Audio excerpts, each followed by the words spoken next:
C'est un poisson majestueux qui ne trouvait pas sa place sur les tables des grands chefs. L'aile de raie est en train de conquérir les cuisines et c'est un plat qui se prépare, vous allez le voir, en toute simplicité, même quand c'est un cuisinier 2 étoiles qui s'y colle. Pascal Largeron, Cécile Chabanot et Hélène Camille.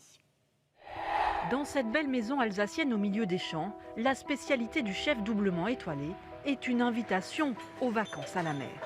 Pour suivre un Saint-Pierre et une aile de raie.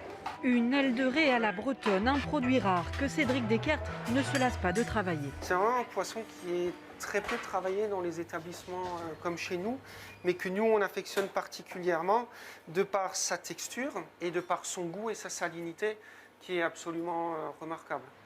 Et pour être sûr d'avoir un produit de qualité... Bonjour Dominique. Bonjour Cédric. Qu'est-ce que vous avez de beau pour nous aujourd'hui?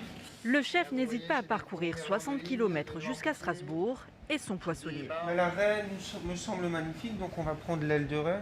Tout le monde n'en a pas et c'est un poisson où il faut vraiment faire très attention avec la fraîcheur parce que très rapidement c'est un poisson qui peut prendre un goût d'ammoniac et donc là ça devient très compliqué.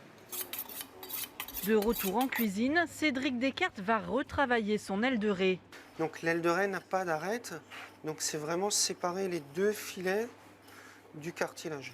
Il va ensuite la faire cuire juste ce qu'il faut. Et ce qui va faire la différence, ce sont ses accompagnements.